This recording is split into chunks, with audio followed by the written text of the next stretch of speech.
Welcome to The Garden Gate, a podcast where we talk to professionals across many fields who work directly and indirectly with plants and our natural world. We are students at American University in Washington, D.C., and interns at Smithsonian Gardens. We have created this project with the hopes of inspiring a new generation to make sustainable and meaningful change in our world. I'm Kira Burba. And I am Caroline MacDonald. And this week, we are talking with Eboni Preston about plants and what students can do now to jumpstart their career. Eboni works at the Greeny Youth Foundation in Atlanta, Georgia, as their Director of Operations. Hi, Eboni. Good morning. How are you doing today? I'm great. How are you? Feeling a little bit warm in Washington, D.C. It's getting really warm these days, so... I can say the same thing here in Georgia. The pollen is in rare form right now, too. I know, my desk, I've had my windows open, completely covered in pollen. Yeah. My car's green. My car was not green when I bought it. Well, we're really excited to have you. Can you tell us a little bit about yourself? Sure. So as you said, my name's Eboni Preston. I serve as the Director of Operations for Greeny Youth Foundation. I've been here for about 5 years. Super excited about that. In millennial terms, that's like 100 years. So it's a really big accomplishment in my world. But yeah, I have the honor of working in the environmental sector and kind of that bridge between the environmental work and workforce development. What's really cool was this was not my path. This was not the plan. I went to undergrad with the goal of being an orthopedic surgeon. So I went to school in North Carolina where everybody's either a doctor or a lawyer. So I chose the doctor path and I studied biology and history. The history was just to learn a little bit about myself while being there. But yeah, that was the work. I wanted to serve people through science and through medicine. And so I stayed on that path until my senior year, in fact. And I went on a week trip with the NAACP around the state, maybe 2 hours away from campus. I went to school in Durham and my world just opened back up. I was like, people are really struggling out here. They need some help. And so I called my mom in a panic. You know, we always call moms when I don't know what to do. Tell me what to do. Help me fix the world. And so I called her. She said, well, just take some time off. Like, just figure it out. Right. And so I ended up shortly after graduation, I think I came home for about a week. I moved to Louisiana and I did AmeriCorps. And I did a year of service through City Year, completely changed my life. The teachers and the social workers there were the movers and shakers, and they were getting stuff done. I was so inspired by the work. So I called my mom back again and say, hey, I'm not going to go to med school anymore. I'm going to go to a school of social work. And she's like, what? But it worked out. And so after I stayed in Louisiana for some time, I moved to New York, got my master's of science in social work, specifically studying social enterprise administration. And that would start me on my path of workforce development and working with nonprofits and doing work there. And people always ask, you know, what's SEA? What's social enterprise administration? I say having a business mind and a management mind, but with the people in mind, right? So the work on the community level really matters. And so I had a plan to stay in New York, but my brother was in high school at the time. He's like, hey, I kind of miss my sister. Can you come home to Georgia? I was like, okay, guilt trip. So I ended up moving back to Georgia. It all worked out. I found Greeny Youth Foundation shortly thereafter, and I've been here for the last, like I said, 5 years. And it's just been an amazing journey to work with youth and young people in the environment. I'm a small town country girl, so it's been really nice to kind of see that in my day-to-day. That's so interesting. It's funny that you say that you kind of had this changing experience through AmeriCorps, because the first person we talked to, Ryan Gooch, had the same thing. Like AmeriCorps really changed his perspective on what he wanted to do with his life. Before I came to college, I did City Year. Awesome. I did City Year in Washington, D.C. That's so awesome. When you said that, I was like... City Year's magical. Love City Year. It is. And, yeah. I could talk forever about it. Yeah. It is magical. Oh, I was just going to say, echoing Caroline, yeah, Ryan also just, AmeriCorps changed his life, and I was like, yeah, that's what it does. Yeah. No, that's so cool to hear about your college experience. And I think, we just really want to, show people, right, that our paths aren't linear. So I really appreciate you sharing Absolutely. that. So how did you come upon Greeny Youth Foundation, and what does Greeny Youth Foundation do? Sure. So if I can be completely candid, Google, right? So like I needed a job and I was in Atlanta. As I said, I worked in workforce development before. And so I knew I wanted to work in the nonprofit space. It was just really important to me to kind of be there. That's the reason I made the switch over. And so I knew I wanted to do that. And so I just found the opportunity there. I grew up in small towns between Virginia and Georgia. And so just kind of reading the mission, seeing what they were doing, being a part of that group of underserved, underrepresented, same similar narratives that we had in AmeriCorps and with City Year, and how I just had this like dedicated time to giving to people who typically weren't given to, right? They weren't given those extra resources. And so when I saw that in the mission and I had my interview, the CEO interviewed me, and it was just like, okay, I see it. Like, these aren't folks that are just talking about it. Like, they're actually doing the work.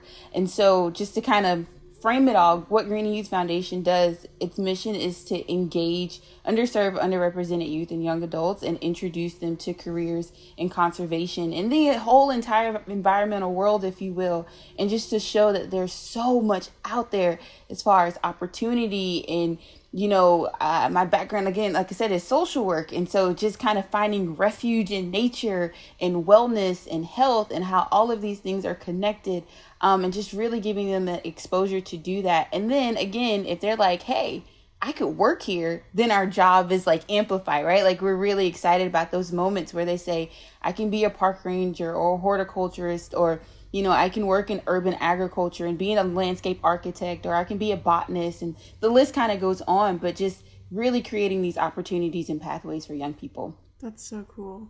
And it's so funny how it happens that you just find something that's so amazing on Google and you've just never heard of it, and it's doing amazing things in your area just by like pure luck. Yeah. It's just so funny. I totally agree. I say when it's meant to be, it's easy. Right? So like when we're not supposed to fight stuff, it just kind of lines up for us. So that's definitely what happened, because Google helped me that day. Definitely. Yeah, and how lucky are we to have like so many resources just like on the internet, right, that are just like publicly accessible. Right.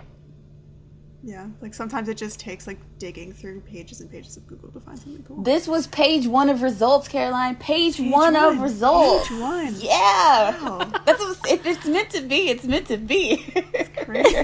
It's crazy. So do you want to talk a little bit about how high school students can start engaging with their futures like now from what you've learned working with Creating Futures? Sure. So I can shape it up too in talking a little bit about our programming and opportunities there. Sure.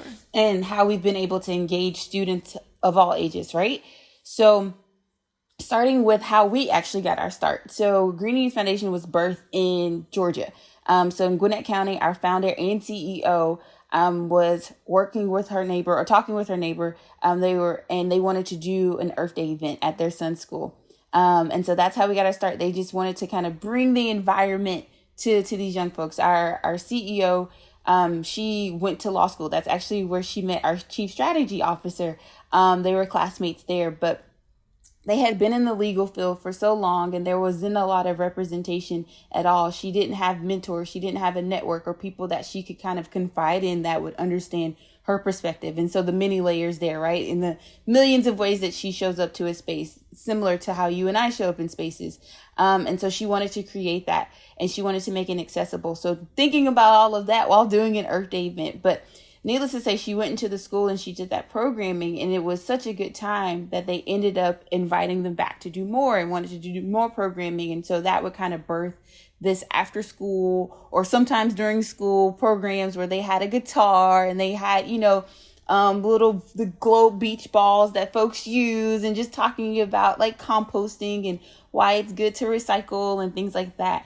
But what they found was that a lot of the students were already familiar with the content. So they were in Snellville. This is Metro Atlanta. And they were just like, we can do so much more. Like, we need to take this to the young people that don't necessarily know about it. And so they did that, and they started moving within the city of Atlanta. And they found that the realities and the experiences of the young people were very different from folks that were in Metro Atlanta.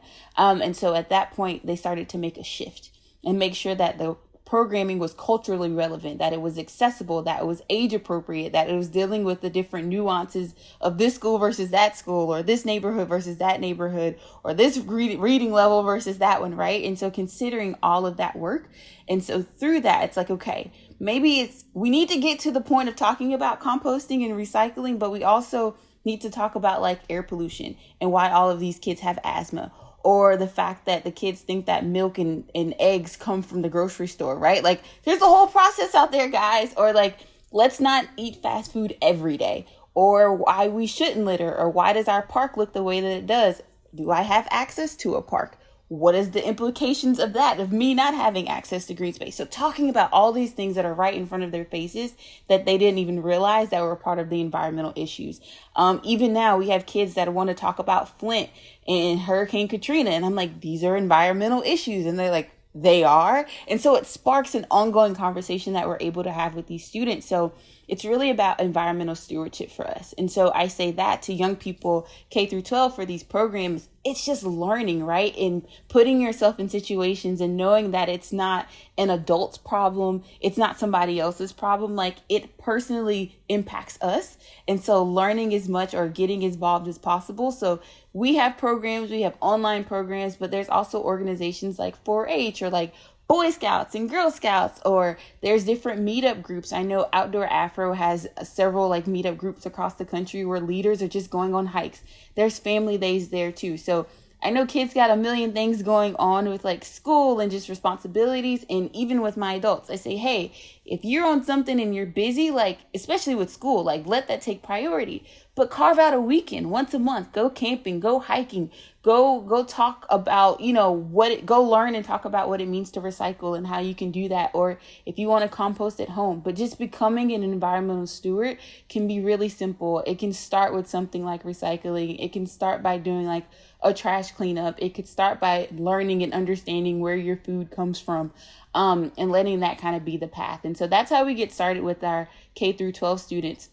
Then we also have, it is our biggest department, our internship program. And that's where we're partnering with folks in the federal government, with environmental NGOs, with outdoor industry organizations. So National Park Service, Forest Service, to like Georgia Audubon Society, to Columbia and Patagonia and Keene, organizations like this, right? And so there, again, workforce development, that's what pulled me in. This is the department that got me to start working. But to say, hey, if I give this young person an opportunity, one, I'm going to pay them, one, I'm going to support them with like basic needs. Who would have thought, right? But giving them basic needs and support and a mentor and a coach and a professional network and the skills and the confidence to do the work, I bet they'll soar. And we saw that it worked just that way. And so in 2009, that's when our internship program started. That's our Youth Conservation Corps. And it's for people to test drive a career. So we have students in there that maybe are freshmen and they're like, I don't necessarily know what I want to do. My mom told me I should study biology, but like, what does that actually look like in the field? Let me try it. Sure, you're welcome. Or folks that are saying, no, I knew from the age of 3 when I first learned about chemistry that I wanted to be a chemist, but I need some in the field experience. Sure, you're perfect for it too. Or, hey, I have a graduate degree and I know this is going to be my career. And I know that I specifically wanted to work in a natural resource land management agency. I want to work for the National Park Service. Okay, great. You can come through our program and get a hiring authority and make that transition a lot easier. You come too. So it's really meeting these young people where they are, but also saying you don't have to have a degree in a science field to be in this industry, right? So there's certainly a laundry list of jobs and careers and opportunities there. But then also, look at me, I have a background in social work. Our founders and CEO, our founding team was 2 lawyers, an engineer, and a retired educator. These agencies are also businesses at the end of the day. So they need people in finance. They need people in social media. They need people for administration purposes, like you name it. And so these things are really, really important. So that's what we're kind of shedding light to and creating opportunities there. So I say again, if you love science, cool. If you don't and you want to do something else, cool. You can still work in this environmental sector. There's tons of opportunities there. And then just very quickly, we also have our Urban Youth Corps. And so that was a kind of a homegrown effort in that we saw that we were creating so many opportunities for young people who maybe go the traditional route, if you will, of getting a 2 or 4 year degree, but not everybody wants to go to school and not everybody has to. And in the environmental world, it's very welcoming in that way, in that we say, hey, you can still be a leader in this and make a whole lot of money. You can do good and do well at the same time and not have to, get tons of student loan debt or go down that path of kind of planning for scholarships and all of those things, whatever that looks like. But we have our Urban Youth Corps, which is based at about a 4-acre farm here in Atlanta. And so we're teaching young people about urban agriculture, horticulture, silviculture. I jokingly say all the cultures. Animal husbandry. We have a hoop house. We have trails. We do a tree care program there. We had a fire management program there. And again, they don't have to have a formal degree. So if they come to us and say, hey, I don't have my high school diploma yet, or hey, I don't have my GED yet, we'll work with them to get those. But then the extra credentialing and the experience and the hours that they have to put in, we're doing it with them, right? So we're making it really accessible, and people come out at the end of that program with jobs, with security, with retirement plans, with health insurance, like all of those things. So there's tons of opportunities to kind of get in, and we are one organization, right? So they work with us for 6 months, a year. They can literally go anywhere with that work. And there's other organizations doing similar work. So I just say, I guess my advice there, it's a long answer, but is to say that there's so many opportunities and access points. It's just a matter of finding the knowledge and being your own steward, if you will. Definitely. And it just sounds so monumental. I'm curious, is it something that's confined to Georgia, or how widespread is the program? Yeah, so our offices are in Georgia, but we've been national since our start, really. And so in the last couple of years, we've been in 38 states and 3 U.S. territories. So the local efforts are really important, right? And so as much as we have programming in different states, we want to make sure that we're engaging communities from those states as well, because kind of sending that back home, like, hey, little brother, look what I did here at Yosemite National Park. You know what I mean? Or, hey, this is what I was able to do at Wayne National Forest. Why don't you join me? Because I think community connection, and this is also work of seeing is believing, is really, really important. So we try to create those opportunities as much as possible. The work that you all do is so extensive. It's amazing. Oh, thank you. It really is. And like hearing you talk about it, I just love to hear from passionate people, and I can just hear how much this program means to you. Thank you. How can folks who are not in Atlanta join this program that's in other states? Sure. So we're always recruiting. And we work with a number of partner organizations, community-based organizations there too, right? So we don't pretend to know everything about every place in all of the country. I think if folks tell you that, they're not telling you the truth. Don't listen to those people. But no, I think it's really important for partner engagement. So if last year wasn't like the age of COVID, we would be on a plane, in a car, in a van, on a bus, and it's the team literally taking months at a time to go to different communities. So if we know where our sites are that we're going to be working, it's important for us to be on the ground. Yes, we have Zoom now, and, we've always had the phone, but that's not how a lot of these connections are made. It's not meant to be transactional. It's meant to be transformational, right? And so taking the time to invest in those communities, I could call any of our partners right now and say, hey, I got a plan. I got an idea. Let's do this. And they're game, because people know that folks are here to do the work and to do it well. And so I think making those connections is really important. So I say that we're always recruiting because we're literally always recruiting. So whether it's for partnerships, whether it's for students, whether it's for new opportunities, whether it's for just new friends or new stewardship, and whatever that looks like, the opportunity is always there. That's awesome. I can't even believe how amazing of a program this is, and it's so accessible I'm really shocked to everyone, because I just think it's so important, because going back to what you were saying earlier about when you guys started with environmental stewardship, going out to the rural areas of Georgia where they just had less of an education about the subject. Mm-hmm. I think to Massachusetts, where I grew up in the suburbs, and we had AP environmental science, and I got to learn a lot about it. But I know that a lot of kids in Boston itself, the school systems aren't as good, and I feel like they would really benefit from a program like this that would introduce them to careers that wouldn't necessarily need a degree or connect them to opportunities like that. So just thinking how it would work in different communities, like it would still work the same, just like a little bit different. Yeah. It is amazing. When you say that, I think about, we're all from some town, right? And we all have our different issues in different spaces and places. So Boston, to folks down south, like Boston's like, whoa, like that's up there. That's where folks eat bagels and say really cool words like cockies and things like that. But then when I worked and I got to move, like I said, I lived in New York, and my friend, when I was studying social work, my best friend at the time, she was also studying social work in Boston.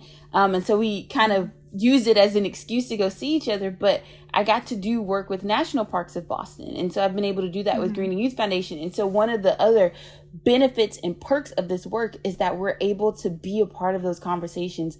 I'm a part of a network right now for Park for Every Classroom, and it's teachers and it's community organizations and it's folks working at those national parks that are saying, hey, these students, like what we saw in Georgia, don't necessarily know about this, or they don't know that agencies like the National Park Service exist. I'm going to be honest. I didn't know the National Park Service was an agency that encompassed all these different units until I got my job at Greeny Youth Foundation. And I was always in the, like, outside, right? Like, again, small town country girl. I always drove past, like, I went to Cumberland Island for a 5th grade field trip. Had no idea it was part of the National Park Service. I drive by Martin Luther King all the time. Had no idea that it was part of the National Park Service, or it didn't register Everglades or Yosemite National Park. That was a part of this larger agency. So one, being able to have these conversations and it be like a real experience. I'm like, y'all see how into it I am. I didn't know about it until 5 years ago, And so able to have that conversation with park rangers and teachers helps to build that intentionality. So it's more than just what Greeny Youth Foundation is doing. It's what organizations on the ground and what these larger federal agencies are doing too. Yeah, exactly. Like there's so many places in Boston that like are historical places that are national parks that you never would have guessed. Yeah. That are part of this system that you can work at. It's just it's so cool how it looks different in every state. Oh yeah. But so there's really something for everyone. So 2 really big programs that I'd love to highlight, one being with the National Park Service and one with the Forest Service. So starting with the Forest Service, they have a program called the Resource Assistant Program. I think it's amazing. So when I started with Greeny Youth, like I said, I was a program manager, and I got to really see this program from the very beginning, from the federal side, but also from a partnership side. And so eventually down here in Region 8, so that's the southern region for the Forest Service, we created the Career Internship Program. And so again, that intentionality that we were talking about with units, and saying, hey, one, there needs to be more representation within the agency in so many ways. But then 2, we need to find a way to create like a pipeline or a pathway, if you will, and be really, really intentional about it. And so what we were able to do is partner with the regional office down here to say, what are jobs going to look like over the course of the next year? We knew that we had the hiring authority. We knew that we could do recruitment. I know the talent's out there. It's never a matter of not having enough talent. It's a matter of having enough opportunities for the young people because they're excited. People just need to know about it. And so we want to make sure that we're putting that in front of them. And so we did that. And so we said, hey, we're going to hire 20 people for this cohort. We're going to identify some mentors. We're going to identify some sites. We're going to give them 6 months on the ground, where we're going to be very intense those 6 months, but we're going to give them coaching. We're going to give them field experience. We're going to make sure that all the things that we wish we would have had in that first year of a new job and then some, that they get in these 6 months.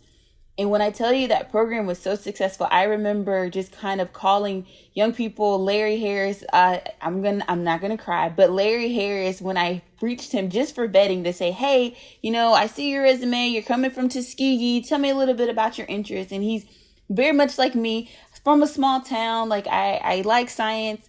I don't know necessarily what I'm going to do yet, but I know that I want to be outdoors. I know that I like the environment. And I'm like, hey, cool. Well, I got a job in Arkansas that I can match you with if you're interested in it.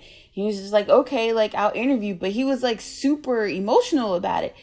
And I didn't know why. It was our first time on the phone, right? And so he ended up wowing them. I wasn't surprised, but he ended up getting selected for the internship.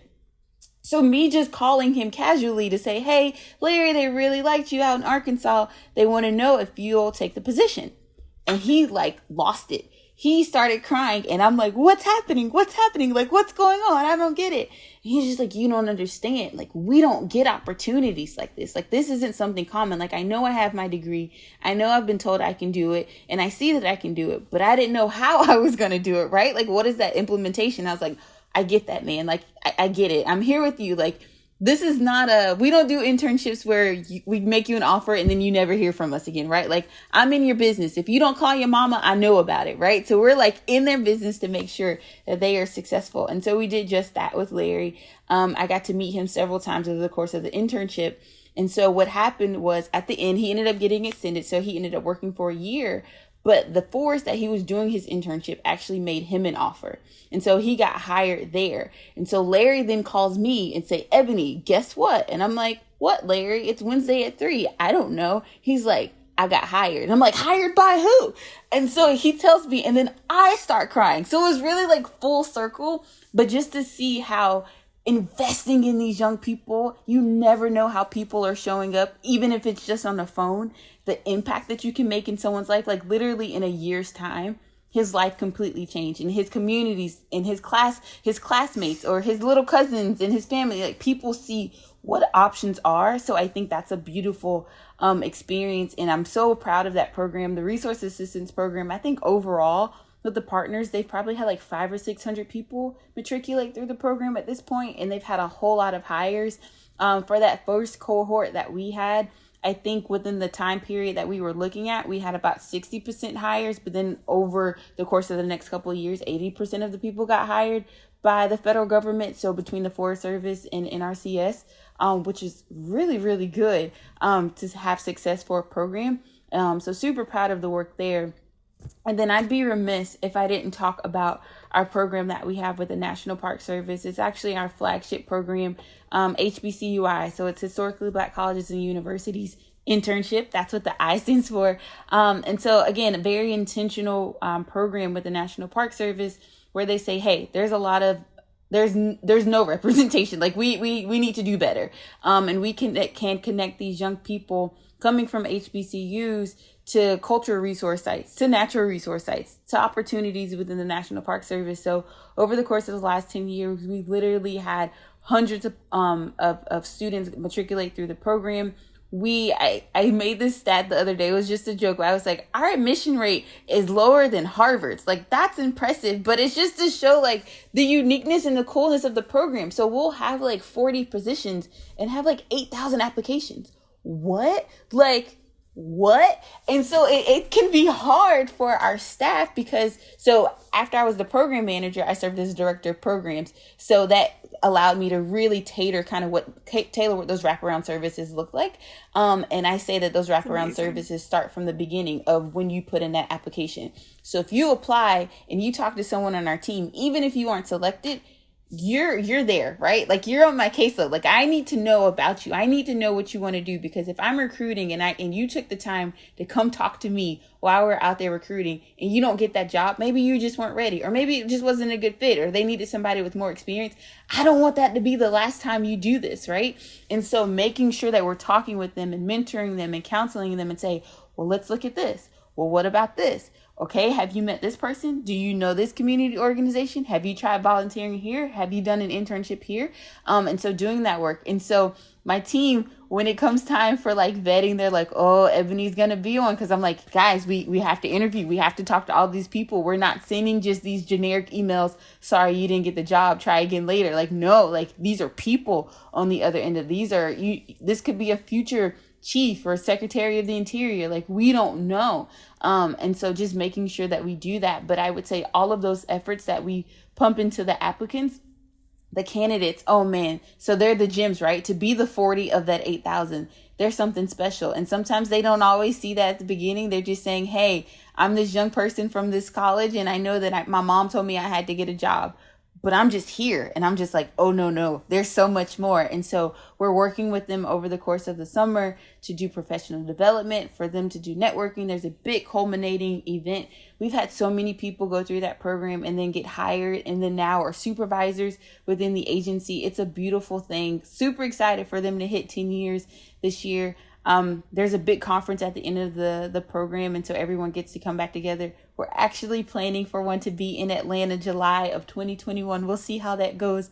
But just really, I know, seeing people in person, like, who would have thought? It's such a foreign idea. But we're excited about the opportunities there. And like I said, just for them to network and grow and see what's possible, I think is a beautiful thing. That's so exciting. Hearing you talk about like how you like keep the candidates who apply like close to you, you keep them on your caseload, you check in with them, like that is just that's spectacular. And like I just don't even know what to say. Like that is just like what people need, you know. And like I think a lot about the students that I work with. My majors in education, and I just finished my student teaching Awesome. with 5th grade students. Congratulations. And thanks. Then they're just incredible kids. And like as their teacher, you know, I just want the best for them, and I want the world to see how great they are, because I can see that. And like hearing you talk about this, just like, you know, kids can get so discouraged. Even I get discouraged when I apply to something and I don't ever hear back, and I'm like, oh, like, you know, we don't think about it as like we weren't the best fit for them, but we're a better fit somewhere else. Right. We don't think about the fact that like, you know, those like little things. And so I think it's so important that you're there to be telling them that and to be following up with them. Like, you're a great student. Let's find the right opportunity for you. And that's amazing. And it's so exciting because we want more people to join these fields. And, we want those people who are so dedicated, who sounds like exactly who's applying. Yeah, so. It's cool. And it's because you never know how people show up on the other end of the phone, right? Like, you don't know what people are going through. You don't know. And it's so social worky. Like, it's so social worky. I have 4 MSW interns, so this is my way of giving back. So I'm a field supervisor for folks that are getting their MSW. And so I'm just like, you always are a social worker, or you here will always be an educator, right? Like, it's in you. It's the way that you think. And when I moved into the director of programs role, that's exactly what I said to our leadership team. Like, if we're gonna like effectuate change, if we're gonna encourage people to be leaders, like, that takes support. You know, it's like, you don't just wake up and you're a CEO. You don't wake up and you're a superintendent or a chief. I mean, maybe you can, but I haven't met that person yet. And that certainly wasn't me. Like, even for me, in order for me to kind of grow in my leadership, I told you I got my MSW. I went back to grad school again. And I kept getting, but it's because I felt like I needed certain things to get me in certain places. And so we all know that we need that oomph, that boost sometime. And that can come from just somebody being on the other end of the phone and saying, hey, you got it. Like, let's take an extra 10, 15 minutes to figure this out. So you never know. And so I think investing in people from the very beginning, even if you don't know them, can make such a big difference. Yeah, you're doing a really special, important thing. Thank you for that. You really are.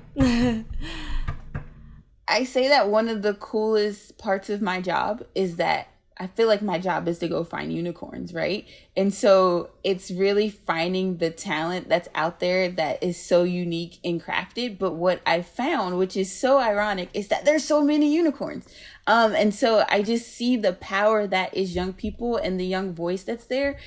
So I know I was talking to some partners in Detroit, and they were talking about how it's a law that 16-year-olds can be on boards, like not like for small orgs, but like big organizations that like adults are competing for positions on. Like 16-year-olds can be on those boards. I see the same thing in Boston, how they're having like youth representation in the school board and things like that. And so I guess my words to youth and like, know that you are unique, but there's also so many other unique people out there too. And so band together, like find your people, if you will, right? Like there's so much work that can be done by youth and for youth and with that youth perspective. And so be bold in your work and know that there are tons of folks like us, like there's organizations, Greeny Youth Foundation, that are saying, hey, no, we want to find you and we want to support you. Let us help. But we aren't the only ones. And just know that your age doesn't, determine what your impact could be. I'm working now on a project here. I do some work with NAACP and Claudette Colvin. A lot of people know about the story of Rosa Parks, but Claudette Colvin was 15 when she refused to give up her seat. And that says a lot. Like when we think about transit equity and all the work that comes with rights of workers and things like that, that was all birthed by a 15-year-old, or when we just had a panel on Earth Day, and the person who was moderating it was an intern. And so she's like in her young 20s, and so it's just like, there's no age limit on this. Like people can do amazing things. It doesn't have to be that I am a preteen or a teenager or an adult or whatever, is the expectation. Just know that people can do great things. And so I say, find your people, find your community, and do good. Definitely. Like it is really amazing. Like I remember my first year in DC, I went to the March for Our Lives, and it was all basically children speakers. Like they're all teenagers, which is amazing. And this crowd of that was filling all of Pennsylvania Ave. Mm-hmm. Like I can't imagine me at 16 doing something like that, but like if you have a passionate movement, like you can make so much change. It's really so amazing if you have like a mentor or a program like this that really like empowers you, which is just what's so special about this program, I think. Awesome. Yeah, untapped talent, right? Untapped. Right. So now we're saying, do it, be great. You don't have to suppress it. Yeah. And I think with some of the students I work with, they will be talking about a certain subject and they'll be like, Miss Berba, like, that's so unfair. Why does that happen or something? And I'm like, yeah, it is unfair. And, but it can get changed, right? And they're like, really? And I'm like, yeah, like these are the ways that like you can get involved to make sustainable change. And like you have a voice, and it's very important and very powerful, and people will support you if you have the structure. And so I love what you guys do. Thank you for that. Yeah. So yesterday, you just reminded me. So yesterday, I have the honor to serve on the board for Appalachian Trail Conservancy. So it's really, really cool. And so I got to work yesterday with their ed department. And, April is like poetry month or something like that. And so we did like kind of like this conservation conversation, like this writing session, and really kind of posed it to students and young people to join us in that like workshop. And we just wanted them to like learn and write and talk about the environment and what that could look like in their artistry. But in that we spoke and we played one of the poems for Amanda Gorman, who did the inauguration, right? And just to say that she started when she was really young. And now look at her. I mean, she's still really young, and she had a speech impediment and like all of these things. And now like she's a household name, and as she should be, but it started young. And like, as you said, like having that structure, having that support is so, so important. And so the purpose of us uplifting that and showing her work and showing other people out there and how it can be as small as writing a poem that can impact the world is like, we can make this stuff accessible. Like it doesn't have to be, I have 10 years of work experience and another, 30 credentials and all of these things. It's not that I knew that I wanted to be an environmental scientist from the very beginning, or I visit every single national park, these notches on your belt. It can be as simple as I said before, recycling or writing a poem or just saying, hey, I don't like this. I want to do something about it. So there's so many opportunities out there for people to engage. I think that's the beauty, again, of the environmental sector. Yeah, I definitely agree. It really is just like an overlooked field, and it's increasingly important for people to get involved in. Mm-hmm. And I'm so excited to hear the work that you're doing to get more youth involved. So awesome. All right. Do you have like a single piece of advice that you would give to high school students, or like a really valuable piece of advice that you like to give students to encourage them? I would say just be bold, be unique, and be you, right? Like, again, this isn't a path that has to be written for you. Like, you can do it, whatever that looks like. And so be creative. The world needs people that are thinking on their own, right? And so whatever you want that to be, like, let it be that and do it your own way, but just do it in the best way that you can. That's so beautifully said. Thanks, Ebony. Thank you so much. Of course. So great to talk to you. Thanks for being here. Thanks for all the work you do. Thank y'all for doing this. This is really cool. And the fact that it's for like younger folks, like start them early. That's what our environmental ed program is for. Like, get people thinking about this stuff early, because then my hope is that adults won't be as jacked up on the end if they get some good stuff poured into them while they're kids. So thank you. The Garden Gate was created by Kira Burba and Caroline McDonald as part of the Learning by Leading initiative with the Smithsonian Gardens. This team includes Emily Warshaw as the education specialist, Yenna Yu as the marketing specialist, Nicolette Kelly as the recording assistant, and Megan Hasty as the audio engineer. The music is by Royalty Free Music on SoundCloud. Special thanks to Cynthia Brown and Paula Healy. Learn more by visiting gardens.si.edu. Thanks for listening.